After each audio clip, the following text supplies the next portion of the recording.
The waitress saw him raise the fork to his mouth. Her voice cut through the silence of the restaurant. "Don't eat that!" His bodyguards instantly grabbed her, demanding to know what she meant. What the Mafia boss didn't realize was that this wasn't the first time she'd saved him, and it certainly wouldn't be the last. The crystal chandelier hanging above table 7 cast dancing shadows on Salvatore's face as he cut into his steak.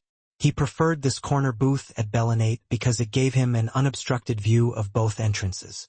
20 years in this line of work had taught him that the man who controlled the room was the man who lived the longest.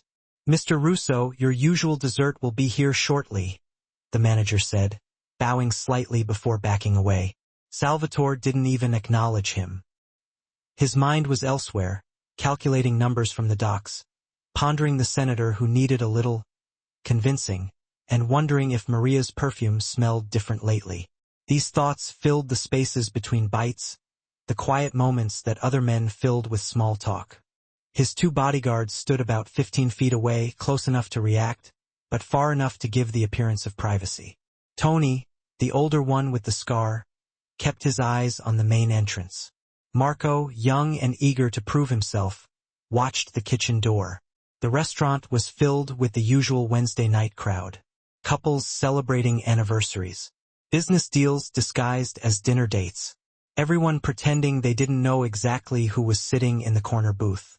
A waitress emerged from the kitchen carrying a small plate. She was new, Salvatore noticed. He made it a point to notice everything. Dark hair pulled back, nervous hands, maybe 25 years old. She walked with her head down like people do when they're trying to be invisible. The tiramisu looked perfect. Layers of cream and coffee-soaked cake dusted with cocoa powder, exactly the way he liked it.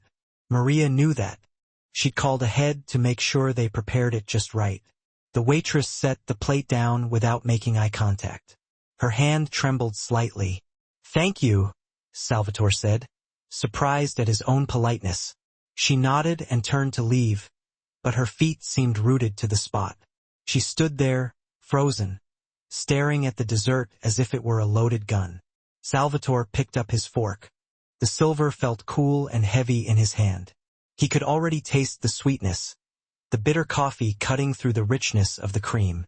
"Don't eat that." The words exploded from her mouth like a gunshot. Everything stopped. Conversations died mid-sentence. Glasses paused halfway to lips. The piano player's hands froze above the keys. Salvatore's fork hung in the air, an inch from the tiramisu. Tony and Marco moved like sharks sensing blood. They had the waitress by both arms before she could take another breath. Her eyes widened with terror as they lifted her off her feet. "What did you say?" Salvatore's voice was soft, which somehow made it even more dangerous. "I said, don't eat it. Please don't eat it." The words came out quickly, desperately. The manager rushed over, his face etched with panic. "Mr. Russo, I'm so sorry. She's new. I'll have her fired immediately. Please, let me." Salvatore raised one finger. The manager's mouth snapped shut. "Everyone out," Salvatore said quietly. For a moment no one moved. Then, the restaurant emptied as if a dam had broken. Customers grabbed coats and purses, abandoning half-eaten meals and full glasses of wine. The manager herded them toward the exits, apologizing profusely to no one in particular. Within 2 minutes, the restaurant was silent except for the soft jazz still playing from hidden speakers. Salvatore rose slowly. He was a tall man, broad-shouldered, with silver threading through his dark hair. His suit cost more than most people made in a month. He walked around the table until he stood directly in front of the waitress. Tony and Marco held her tightly. She was shaking, but her eyes never left Salvatore's face. "You know who I am?" he asked. She nodded, unable to speak. "Then you know what happens to people who disrespect me." "I'm not trying to disrespect you," she whispered. "I'm trying to save your life." The words hung in the air like smoke. Salvatore studied her face. "Fear, yes, but something else too. Something that looked almost like grief." "Explain." "Quickly. The dessert is poisoned. I saw her put something in it in the kitchen.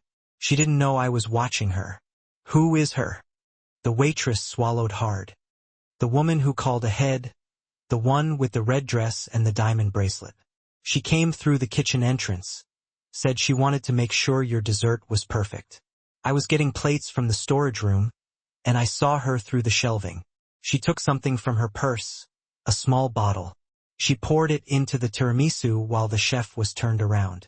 Salvatore's expression didn't change, but something cold settled in his chest. "You're describing Maria," he said flatly.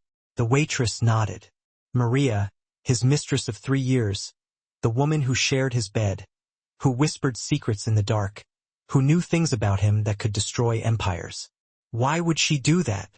The question was rhetorical, but the waitress answered anyway. "I don't know, but I couldn't just watch you eat it." Couldn't. Salvatore looked at the tiramisu. It sat there innocent and beautiful, exactly the way he liked it. "Tony," he said, without looking away from the dessert. "Call Dr. Castellano. Tell him to bring his testing kit. Tell him I need him here in 10 minutes, or I'll be very disappointed." Tony released the waitress and pulled out his phone. "Marco, find Maria. Bring her here. Be polite about it." Marco hesitated. "Boss, are you sure? Did I stutter?" "No, boss." Marco disappeared through the back door. Salvatore pulled out a chair and gestured to the waitress. "Sit." She sat, still trembling. "What's your name?" "Elena. Elena Moretti." "How long have you worked here, Elena?" 2 weeks. "You like your job?" She nodded. "Then you just risked it and possibly your life to warn a man you don't know about something you only think you saw." He leaned forward. "Why?" Elena's eyes filled with tears, but she didn't let them fall. "Because it was the right thing to do. Because nobody deserves to die like that. Not even you." Salvatore almost smiled. Almost. The front door opened, and Dr. Castellano rushed in, carrying a black leather bag. He was 60, gray-haired, and had been keeping Mafia secrets for 30 years. "Salvatore, what's the emergency?" Salvatore pointed at the tiramisu. "Test it. Tell me what's in it." The doctor didn't ask questions. He pulled out vials and swabs, scraping small samples, adding drops of clear liquid, watching for color changes. The process took 5 minutes that felt like hours. Finally, Dr. Castellano looked up, his face grave. "Aconitine," he said. "Extracted from wolfsbane. A very sophisticated poison. Slow-acting. You would have felt fine for maybe an hour, 2 at most. Then the numbness would start, heart palpitations, difficulty breathing. By the time you reached a hospital, it would be too late. Death would look like a heart attack." The room went very quiet. Salvatore stared at the tiramisu for a long moment. Then he pushed the plate away. The scrape of porcelain against wood was loud in the silence. He looked at Elena, really looked at her. This girl who had nothing, who was nobody, who had just saved his life. "Thank you," he said softly. Before Elena could respond, the back door opened. Marco returned, and he wasn't alone.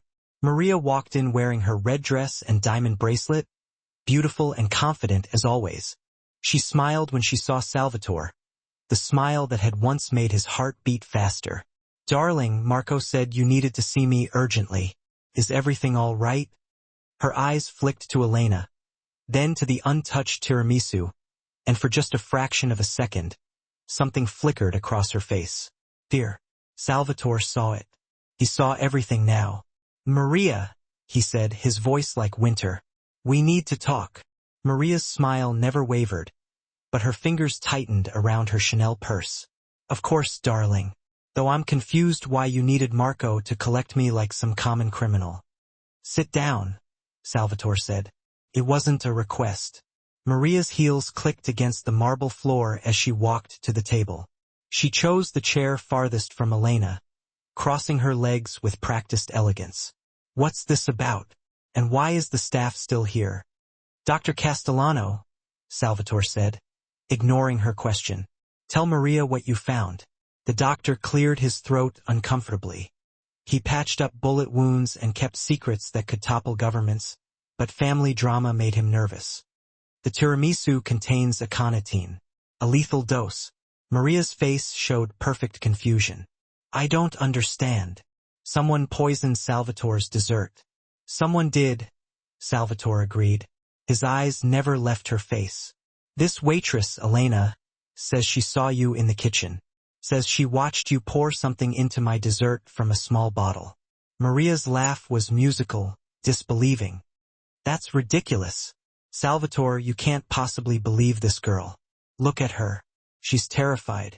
Probably trying to get attention or steal my purse. The laughter died. Salvatore, this is insulting. We've been together 3 years, and you're going to believe some waitress over me? Your purse, Maria. Now, for a long moment, Maria didn't move. Then, slowly, deliberately, she opened her purse and turned it upside down on the table. Lipstick, compact mirror, car keys, wallet, phone, and breath mints scattered across the white tablecloth. No bottle.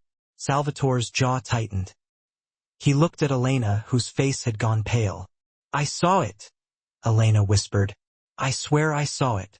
Of course, you didn't see it, Maria said, her voice turning sharp. Because it doesn't exist. This girl is lying, Salvatore. Can't you see? She probably did it herself, and now she's trying to frame me.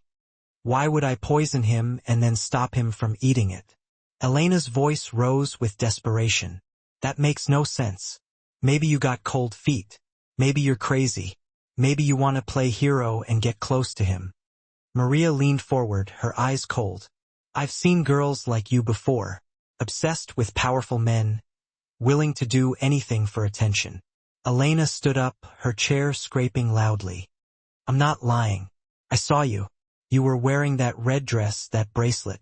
You came through the back in trance. Enough, Salvatore said quietly. Everyone fell silent. He walked to the window, hands in his pockets, staring out at the city lights. His reflection in the glass showed nothing. A mask of calm that betrayed none of the calculations running through his mind. Tony, he said, search the kitchen. Every inch. Look for any bottles, any containers that don't belong. Tony disappeared through the swinging doors. The silence that followed was suffocating. Maria examined her nails. Elena twisted her hands in her lap. Dr. Castellano packed his equipment with unnecessary care, wanting to be anywhere else. 5 minutes passed, then 10. Finally, Tony returned, shaking his head. Nothing, boss. Kitchen's clean. Maria stood gracefully. Are we finished with this circus? I'd like to go home. Not yet, Salvatore said. He turned from the window. Elena, you're absolutely certain about what you saw? Yes, she said, her voice breaking. I know what I saw. I know I'm nobody, just a waitress, but I'm not crazy, and I'm not lying. Salvatore studied her face, then Maria's. One of them was telling the truth. One of them wanted him dead. Dr. Castellano, he said slowly, how long does aconitine take to kill someone? If ingested, symptoms begin within 30 minutes to 2 hours. Death typically occurs within 2 to 6 hours. And if someone handled it, poured it from a bottle, the doctor frowned. Can be absorbed through the skin, but it would need to be concentrated. They'd likely show symptoms within hours. Numbness, tingling in the fingers. Salvatore's eyes locked on Maria's hands. Maria, darling, he said softly. How do your hands feel? Her eyes widened just slightly. Fine. They feel fine? Show me. Salvatore, this is absurd. Show me. Maria held out her hands. They were steady, perfectly manicured, with that diamond bracelet catching the light. But Salvatore walked closer, taking her right hand in his. His thumb brushed across her palm, and Maria flinched. Does that hurt? He asked quietly. No, it tickles. He pressed harder. Maria's face remained composed, but sweat beaded at her hairline. You can't feel it, can you? Salvatore said. Your fingers are numb. Maria pulled her hand back. You're being paranoid. I'm leaving. She made it 3 steps before her legs buckled. Tony caught her before she hit the floor. Maria gasped, her hand clutching her chest. I can't, my heart. Dr. Castellano moved fast, checking her pulse, her pupils. She's been exposed. Not a lethal dose, but enough. She must have spilled some on her hands and absorbed it through her skin. Maria looked up at Salvatore, and for the first time, there was no pretense, just rage and something else. Something broken. 3 years, she gasped. 3 years I gave you. And for what? So you could parade me around like jewelry while you built your empire? So I could be your secret while your wife gets everything? Salvatore's face remained stone. I never married. But you were going to. Her voice cracked. I heard you on the phone last week talking about that politician's daughter, about alliances, about futures that didn't include me. The truth hung between them like smoke. Elena stood frozen, watching a love affair die in real time. Get her to a hospital, Salvatore said flatly. Make sure she lives. I want her alive for what comes next. As Tony carried Maria toward the door, she looked back at Salvatore one last time. I loved you, she whispered. No, he said. You loved what I could give you. There's a difference. The door closed behind them. Salvatore stood alone with Elena and the untouched tiramisu that would have killed him. You saved my life, he said quietly. Elena nodded, unable to speak. That means you're my responsibility now, whether you want to be or not.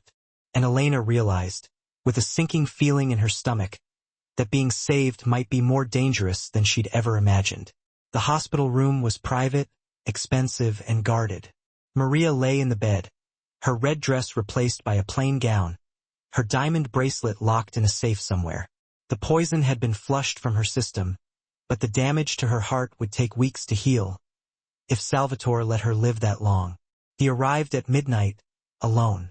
The guards outside straightened when they saw him, but didn't follow. Some conversations needed no witnesses. Maria's eyes opened when the door closed. She'd been awake, waiting. Come to finish the job? Her voice was stripped of its usual sweetness. Salvatore pulled a chair to her bedside and sat in the harsh hospital light. He looked older, tired. If I wanted you dead, you'd be dead. Then what do you want? A confession? An apology? She laughed bitterly. I tried to kill you, Salvatore. What more is there to say? The truth. He leaned forward. All of it. No more games. Maria turned her head away, staring at the dark window. For a long moment, she said nothing.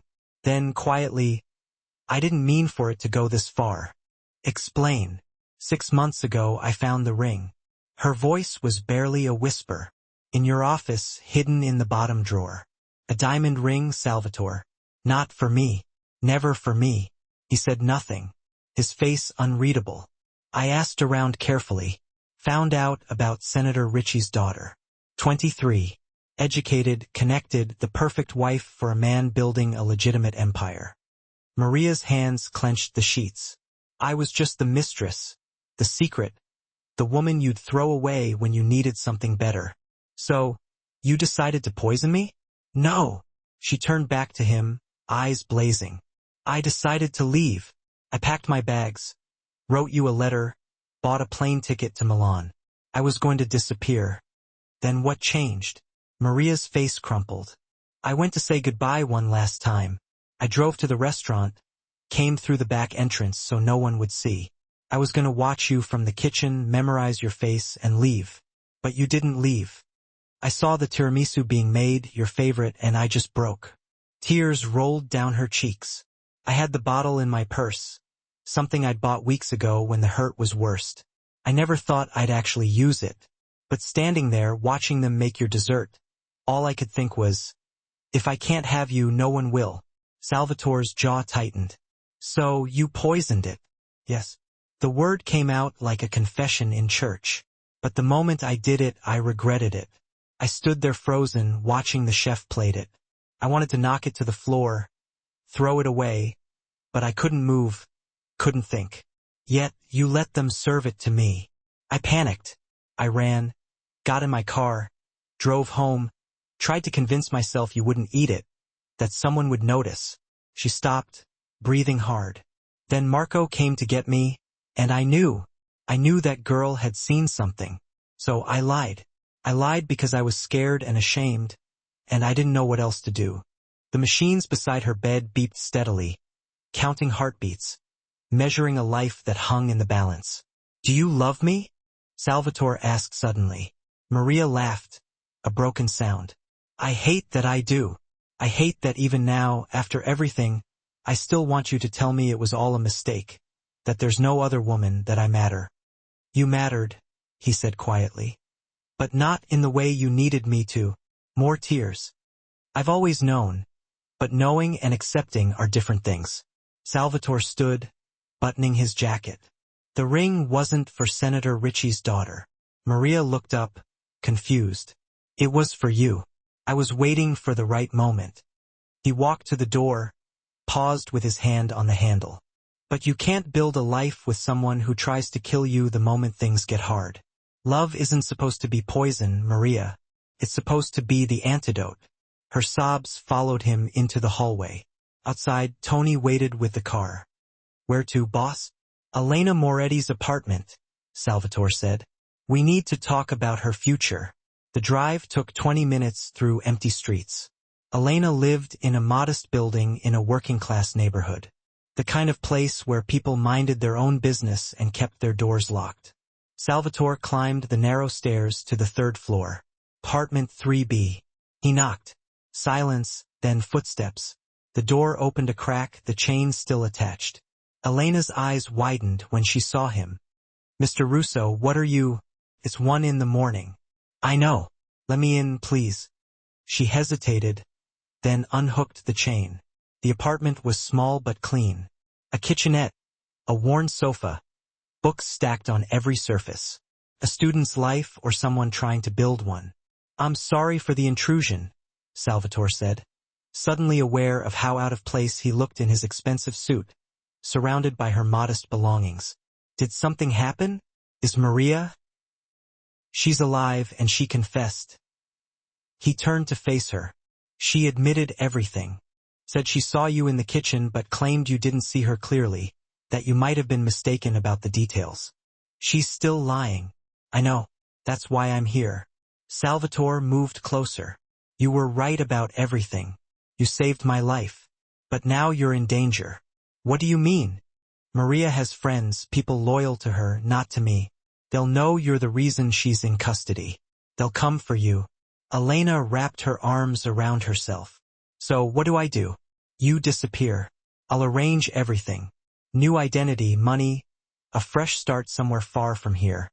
It was the logical solution, the safe solution. "Or," Elena asked quietly. Salvatore looked at her, really looked at her. This girl who'd risked everything for a stranger, who'd shown more courage in one moment than most people showed in a lifetime. "Or you stay under my protection. In my world." He paused. "But if you choose that, there's no going back. You'll see things, know things. You'll be marked as mine, and everyone who hates me will hate you, too." Elena walked to her window, looking out at the sleeping city. "Why are you giving me a choice?" "Because, unlike Maria, I don't want to own you. I want you to choose." She turned back to him, and in her eyes, he saw something that made his carefully controlled heart skip. She'd already made her decision. "I'll stay," Elena said. "But not because I'm afraid, and not because you're powerful." "Then why?" She smiled, sad and knowing. "Because someone has to save you from yourself, Mr. Russo, and apparently that someone is me." For the first time in years, Salvatore didn't know what to say. Elena's first week under Salvatore's protection felt like living in a dream where everything was beautiful, and nothing was safe. She still worked at Billionaire, but now Marco stood outside during her shifts. A driver took her home. Her landlord received a generous payment to upgrade her locks and install cameras. On the surface, life continued. Underneath, everything had changed. The other waitresses whispered. Customers stared. Everyone knew she was connected to Salvatore Russo now, but no one dared ask how or why. "Table 6 wants more wine," Rosa, the head waitress, said coldly. She'd worked at Billionaire for 10 years and didn't appreciate a newcomer getting special treatment. Elena grabbed the bottle and walked to the table, feeling eyes follow her across the room.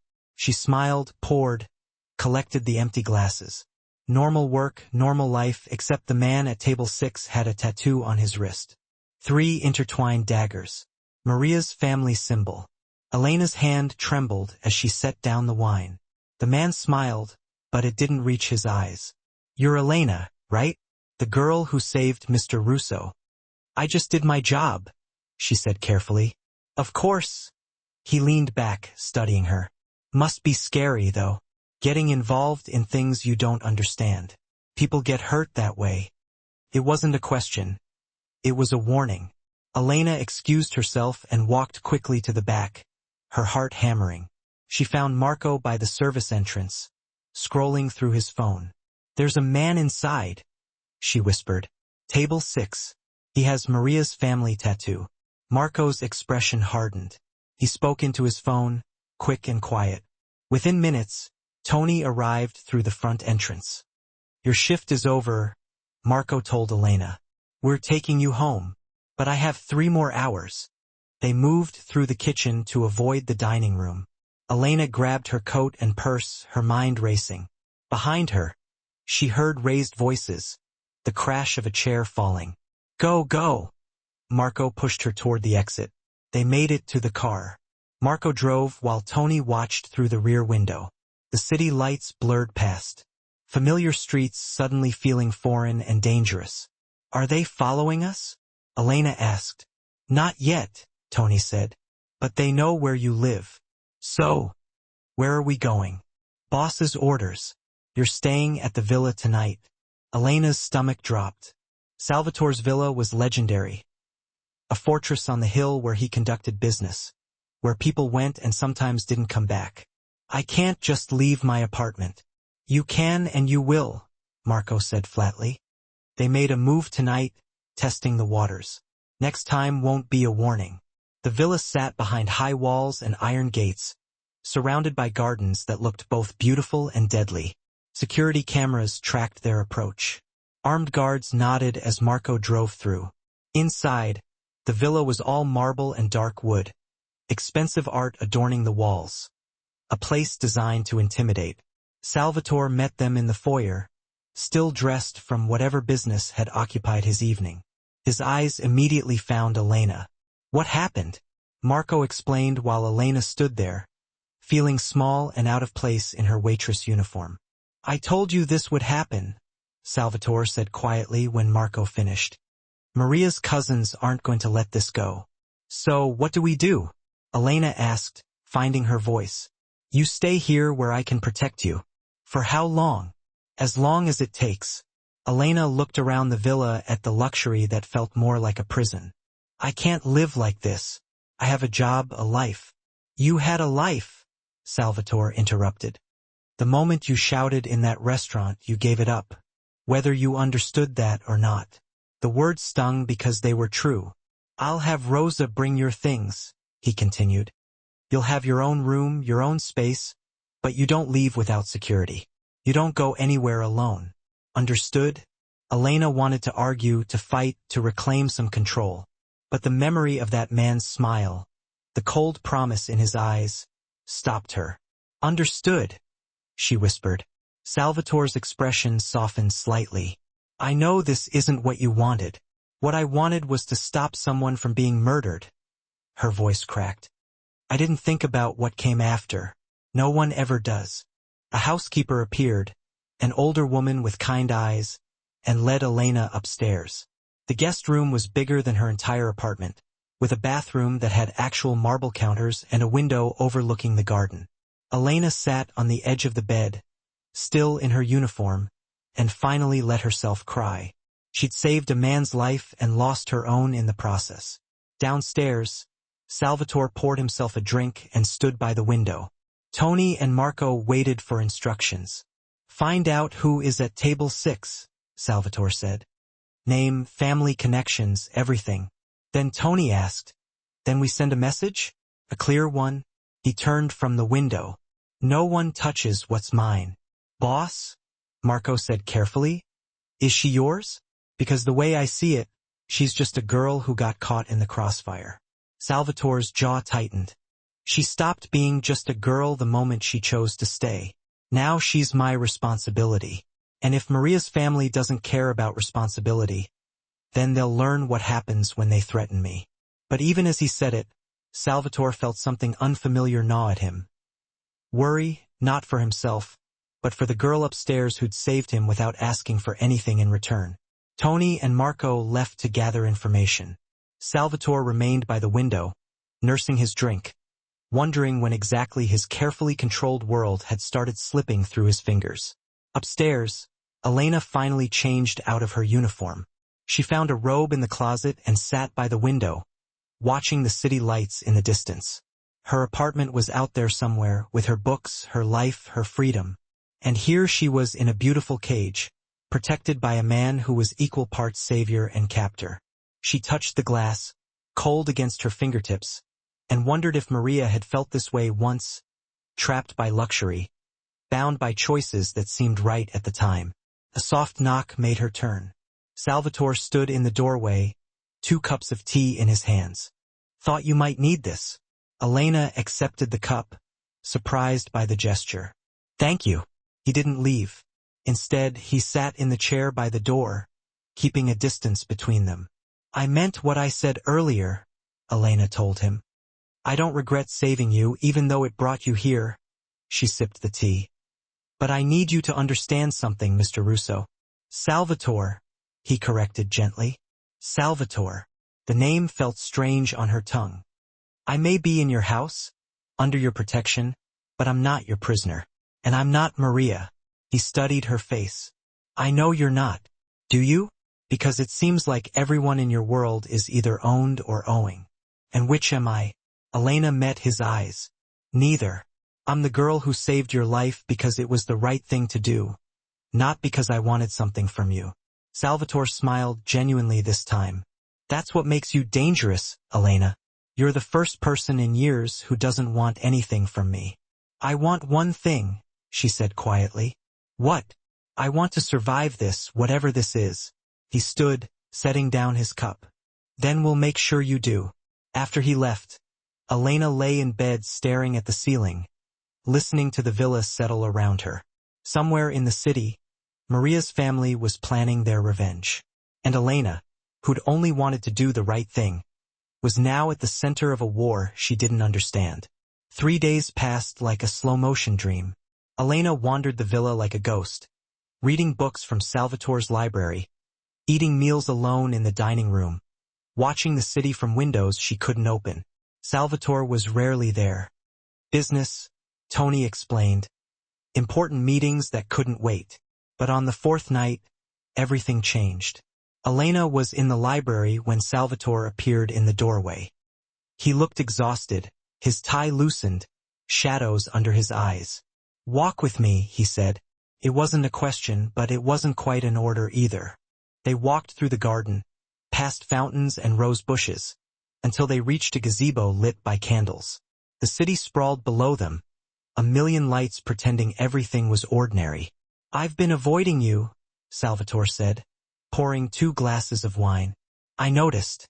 It's not because I don't want to see you." He handed her a glass. "It's because I do. Too much." Elena's breath caught. "Salvatore, let me finish." He sat on the stone bench, and after a moment, she joined him. "Maria accused me of many things. Most were true. I used people. I kept them close, but never let them in. I built walls so high that even I forgot what was on the other side. Why are you telling me this?" "Because you deserve to know what kind of man you saved." He stared at his wine. "I'm not good, Elena. I've done things that would make you run screaming. I've hurt people, destroyed lives, built an empire on fear and blood. I know who you are. Do you?" He looked at her, then really looked at her. "Because I'm starting to think you see someone I'm not. Someone better than I am." Elena set down her glass. Her hands were shaking. "I don't think you're a good man, Salvatore. But I don't think you're only a bad man either." "What does that mean?" "It means I've watched you this week. The way you treat your staff with respect. The way you remembered that Rose's daughter was sick and sent flowers. The way you sit in your office late at night reading letters from people asking for help, and you actually help them." She paused. "You're not the monster you pretend to be." Salvatore laughed, a bitter sound. "You've been here 4 days and you think you know me?" "No." Elena turned to face him fully. But I've been watching you for 6 months. The silence stretched between them like a canyon. What? Salvatore's voice was barely a whisper. Elena's eyes filled with tears. I didn't just start working at Billionaire 2 weeks ago. I've been there for 6 months. I lied when you asked. Why? Because I needed you to think I was nobody. Just a random waitress who happened to be in the right place. She wiped her eyes. But that's not true. I applied to that restaurant specifically because I knew you ate there every Wednesday. Salvatore stood abruptly, his wine spilling. You what? I needed to meet you. To be near you too. Her voice broke. God. This sounds insane. Elena, what are you saying? She stood too, facing him in the candlelight. 2 years ago, you helped my brother. He was in trouble, owed money to the wrong people. They were going to kill him. You didn't know him, had no reason to help, but you did anyway. You paid his debt and gave him a job at your docks. Salvatore's mind raced, pulling up memories. Roberto Moretti, I remember. He was just a kid, made stupid mistakes. He was my baby brother, and you saved his life. Elena's tears fell freely now. He came home that night and told me about you, about how you could have let him die but didn't. How you told him everyone deserves a second chance. So, I got a job at your restaurant. I wanted to thank you, to tell you what you did meant everything to our family. But every time I saw you, I couldn't find the words. You were this powerful, untouchable man, and I was nobody. She laughed through her tears. So, I just kept watching you, learning your habits, which desserts you liked, how you took your coffee. I memorized everything about you like I was studying for the most important test of my life. Elena. And somewhere along the way, watching turned into something else. Her voice dropped to a whisper. I fell in love with you, Salvatore. Not because you're powerful, not because of your money or your influence, but because I saw the man beneath all that. The one who gave my brother a second chance. The one who reads letters late at night and actually cares. Salvatore felt like the ground was shifting beneath him. You can't love me. You don't know me. I know you better than Maria ever did, Elena said fiercely. She loved what you could give her. I love who you are when no one's watching. And the poison stopping me from eating, it was real. I really did see Maria in the kitchen. I really did save you because I couldn't stand the thought of you dying. She stepped closer. But I also can't lie to you anymore. You need to know the truth. I didn't save a stranger. I saved the man I've loved from a distance for 2 years. Salvatore reached out, his hand trembling as he touched her face. You should have let me eat it. You should have stayed away from me. Why? Because now I can't let you go. And that's more dangerous than any poison. Then don't let me go, Elena whispered. He pulled her close, their foreheads touching, the space between them electric and terrifying. If I kiss you right now, there's no going back. You understand that? You'll be mine and everyone will know it. Every enemy I have will come for you. I've been yours since the moment you saved my brother, she said. I just didn't tell you until now. Salvatore kissed her then, soft and desperate, like a man drinking water after years in the desert. The candles flickered around them, casting shadows that danced like secrets finally spoken aloud. When they pulled apart, Elena was crying again but smiling too. I'm scared, she admitted. Good. Fear keeps you alive. He held her face in his hands. But I promise you this. Anyone who tries to hurt you will have to go through me first. And I've never lost a fight that mattered. What about Maria? Maria wanted me to belong to her. You're asking me to belong to myself? He kissed her forehead. That's the difference between possession and love. They stayed in the gazebo until the candles burned low, talking about everything and nothing, two people who'd been circling each other for years, finally finding the center. But in the city below, in rooms filled with smoke and anger, Maria's family was planning their revenge. And love, no matter how genuine, wouldn't stop bullets. The attack came on a Tuesday morning, swift and calculated. Salvatore's shipment at the docks, 3 containers of imported goods, worth $2 million, went up in flames. By the time the fire trucks arrived, there was nothing left but ash and twisted metal. Tony delivered the news while Salvatore was having breakfast with Elena. She saw his face change, saw the warmth drain away and the ice return. "I need to handle this," he said, already standing. "Let me come with you," Elena offered. "No, you stay here where it's safe." He kissed her forehead quickly, distracted. "Marco will be outside your door." Then he was gone, and Elena was alone again with her fear. At the docks, Salvatore surveyed the damage with cold fury. His men stood in a circle, looking everywhere but at him. How did this happen? His voice was quiet, which made it worse. "They knew exactly when the shipment arrived," Tony said grimly. "Knew which containers to hit." Someone talked. Salvatore's jaw clenched. Betrayal, the poison that killed empires from the inside. "Find the leak," he ordered. "I don't care how long it takes." But finding the traitor wasn't the only problem. Word spread fast in the underworld. Salvatore Russo was vulnerable. His mistress had tried to kill him. His businesses were burning. His enemies smelled blood. By Wednesday, 2 of his restaurants reported protection money demands from rival families. By Thursday, 3 of his suppliers canceled contracts, too scared to be associated with a falling king. Salvatore worked relentlessly. He moved from meeting to meeting, putting out fires, making threats, calling in favors. But for every problem he solved, 2 more appeared. Elena watched him unravel from a distance. He came home late, left early, spoke in clipped sentences. The man who'd kissed her in the gazebo was disappearing behind the armor he wore to survive. On Friday night, she found him in his office at 2 a.m., surrounded by papers and empty coffee cups. "You need to sleep," she said softly from the doorway. "I need to stop my empire from collapsing." He didn't look up. Elena walked in and closed the door. "Talk to me. Tell me what's happening." "What's happening is that showing weakness in my world is a death sentence." He finally looked at her, and she saw exhaustion and something else. Doubt. "I've spent 20 years building this. 1 poisoned dessert and 3 days of distraction, and it's all falling apart." 3 days of distraction? Elena's voice was quiet. "Is that what I am?" Salvatore stood abruptly. "I didn't mean it like that." "Then what did you mean?" "I mean that Maria's family is exploiting every second I spend thinking about you instead of business. I mean that my enemies think I'm soft because I'm protecting a waitress instead of—" He stopped, realizing too late what he'd said. The words hung between them like smoke. "Instead of what?" Elena's voice was cold now. "Instead of throwing me to the wolves, instead of letting them kill me so you can focus on your precious empire?" "No, you're right. I'm a distraction, a liability."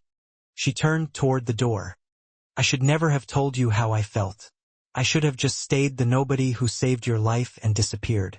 Salvatore grabbed her arm gently. "Don't, please." "Why not?" "You clearly wish I would." "Because you're the only real thing in my life." The words exploded from him. "Everything else is business and blood and lies. You're the only person who looks at me and sees something worth saving. And yes, that terrifies me. Yes, it makes me vulnerable, but I'd rather lose everything than lose you." Elena's eyes filled with tears. "Then why does it feel like you're pushing me away?" "Because I don't know how to do this," he admitted. "I don't know how to be the man you need and the man my empire needs.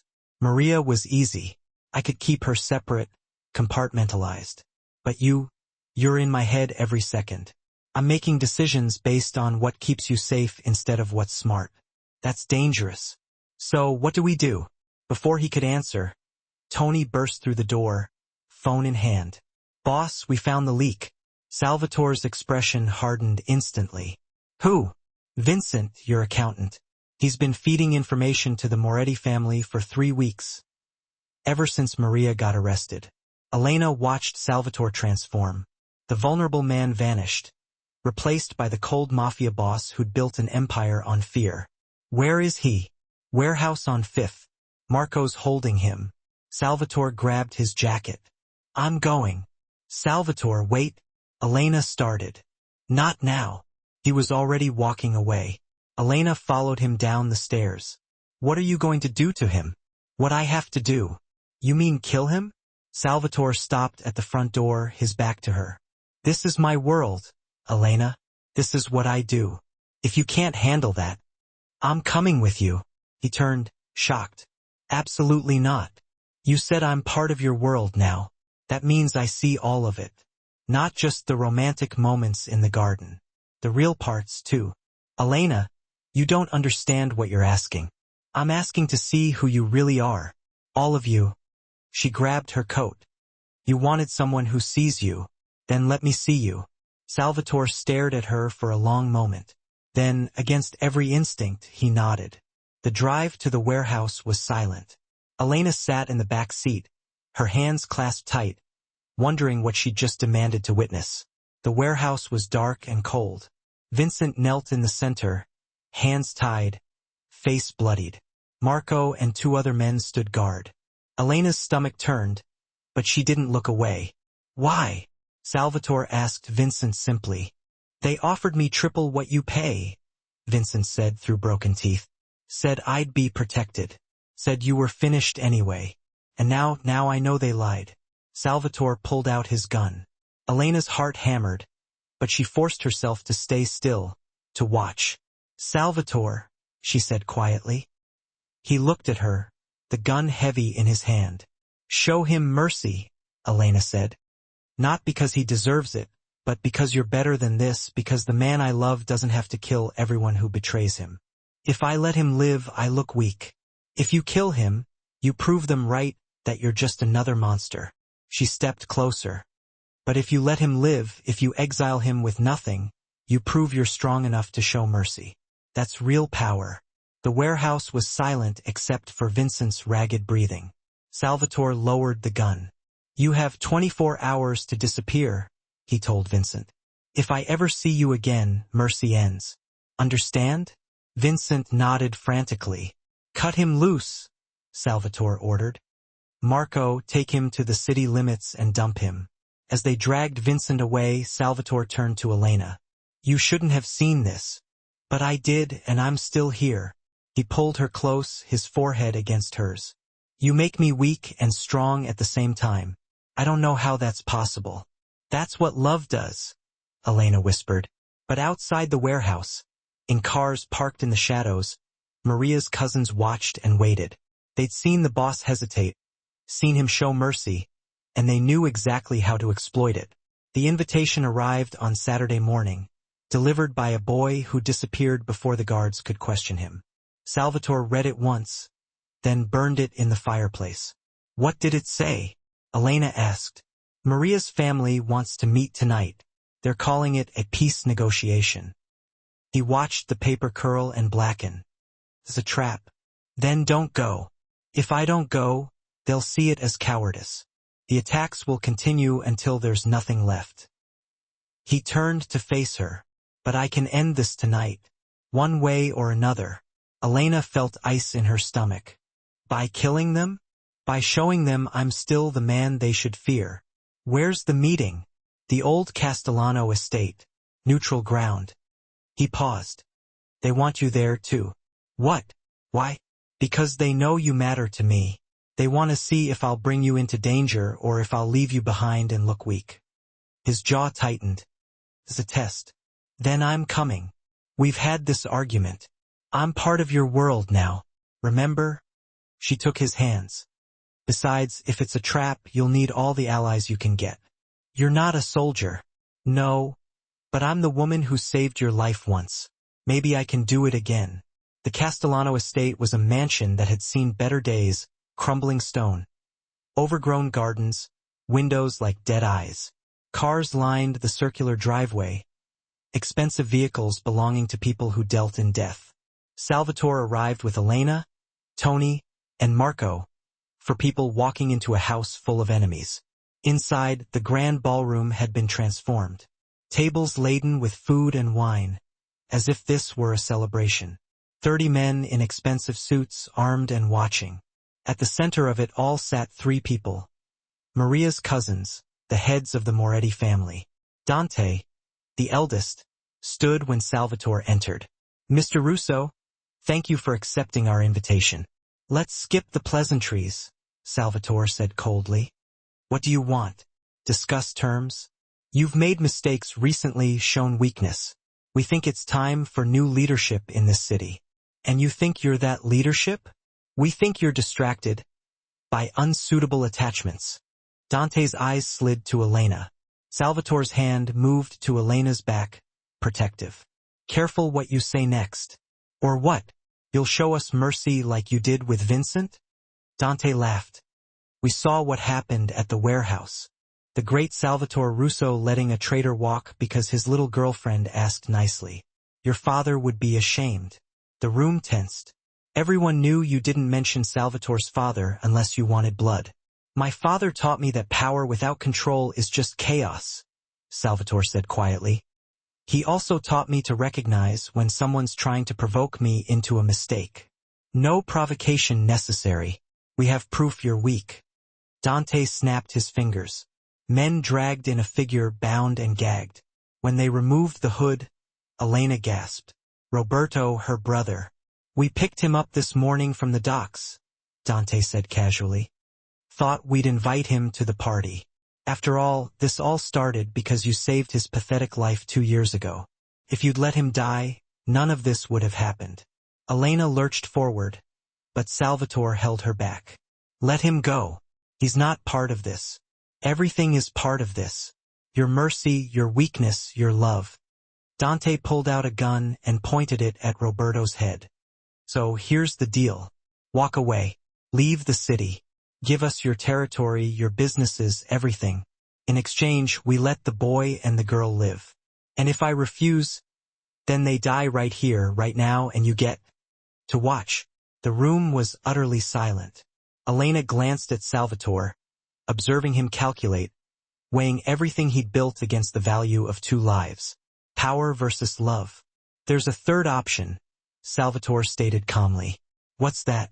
I'll prove to everyone here that mercy doesn't signify weakness. It means I choose who lives and who dies. He smiled, a chilling and dreadful expression. Tony was next. Suddenly, the lights blacked out. Gunfire exploded in the darkness, muzzle flashes illuminating the room like lightning. Men screamed. Glass shattered. When the lights flickered back on, the power dynamic had completely shifted. Salvatore's men, who had been discreetly positioned among the waiters, guards, and drivers, were now pointing guns at Maria's family. You thought I'd walk into a trap unprepared? Salvatore's voice sliced through the chaos. I've been playing this game since before you were born. Dante stared in utter disbelief. I let you think I was weak, allowed you to witness the act of mercy at the warehouse. I let you believe that love made me vulnerable. Salvatore advanced slowly, each movement deliberate, every apparent weakness a carefully placed bait, which you swallowed hook, line, and sinker. Marco freed Roberto. The young man stumbled towards Elena, who embraced him tightly, both of them trembling. Salvatore stood directly in front of Dante, gun held firmly in his hand. You hurt my businesses, threatened my people, kidnapped Nino, all because you believed I was too soft to retaliate. Wait, we can negotiate. No, we're past that point. Salvatore's voice was like ice. But I will offer you something your cousin Maria never extended to me. A choice. Kneel, swear your allegiance. Renounce your claim to my territory or face death. Right here, right now. Dante's face contorted with a mix of rage and humiliation. His brothers observed him, awaiting his decision. Finally, slowly, Dante knelt. I swear. He ground out through clenched teeth. Louder.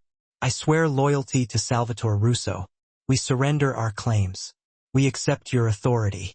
One by one, the remaining Moretti men followed suit, kneeling in submission. Salvatore surveyed the room. Let it be known. I showed mercy because I had the power to do so, because I chose to, not because I am weak, but because I am strong enough not to require bloodshed every time someone challenges me. He paused deliberately. But challenge me again, threaten what is mine again, and mercy ends permanently. He turned his attention to Elena and Roberto. Let's go home. Outside, in the car, Elena finally succumbed to her emotions, breaking down in tears. She cried for her brother, for the pervasive violence, for everything that had led them to this moment. Salvatore held her close as she trembled. I'm sorry you had to witness that. You planned all of it, she whispered. The mercy with Vincent, leading them to believe you were weak. It was all strategy. Not entirely. He gently lifted her face to meet his gaze. The mercy was genuine. You changed me. However, I also possess a thorough understanding of my world, enough to utilize that change as a weapon. He kissed her forehead softly. That is who I am, Elena. The man you love and the monster they fear simultaneously. I know, she replied. And I'm still here. Roberto spoke from the front seat, his voice wavering slightly. Thank you for saving me again. Thank your sister, Salvatore responded. If she hadn't saved me first, I wouldn't have been alive to save you. The city lights streamed past in a blur as they drove towards the villa. The war had concluded. Salvatore had emerged victorious. However, Elena couldn't shake the ominous feeling that the real battle was only just beginning. The internal conflict between the man he was and the man she desperately needed him to become.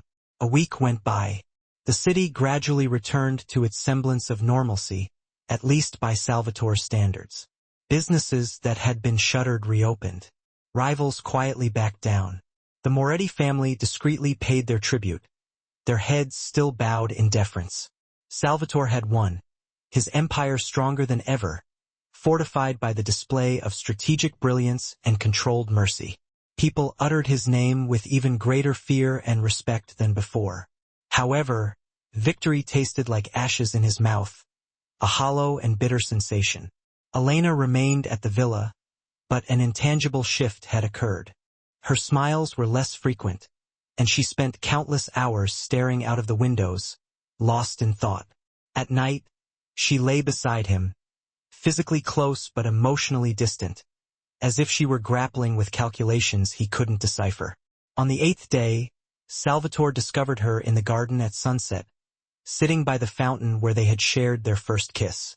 You're leaving, he stated not as a question but as a statement of fact.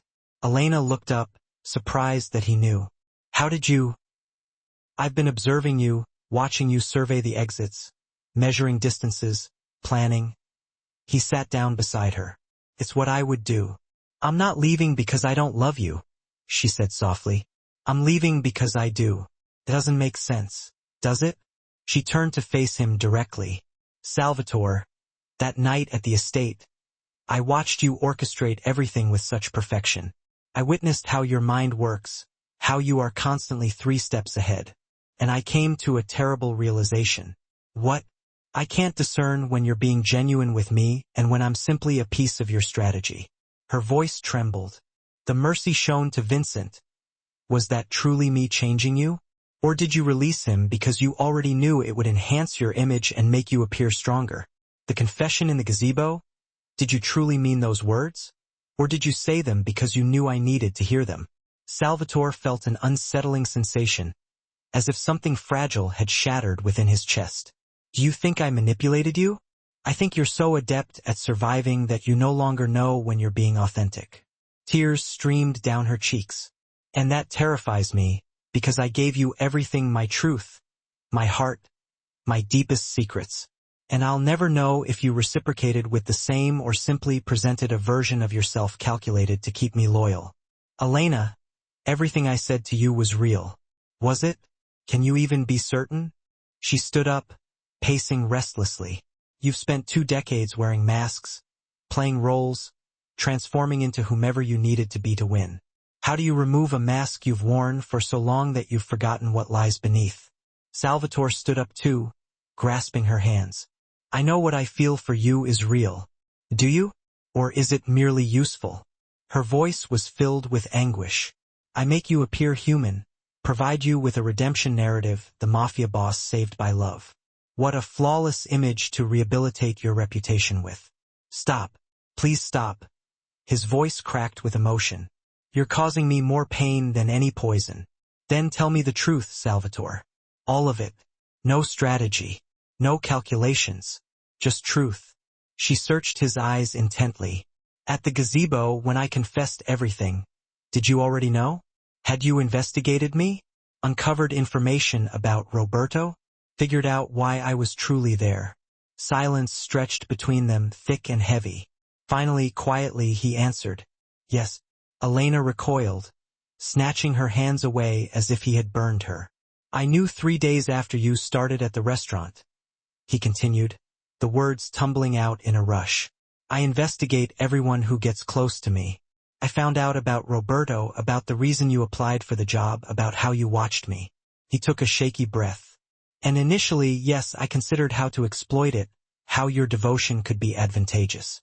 Elena wrapped her arms around herself tightly, as if trying to ward off a chill. "But then something happened. The more I watched you watching me, the more I realized that you saw something in me that I had forgotten existed, something good, something worth saving." He stepped closer. "By the time you shouted in that restaurant, by the time you risked everything to save me, I wasn't calculating anymore. I was simply grateful and terrified because, for the first time in 20 years, I wanted someone to see the real me, not the boss, not the strategist, just me." "How do I believe that?" Elena whispered, her voice barely audible. "How do I trust that this isn't just another move in your elaborate game? You can't."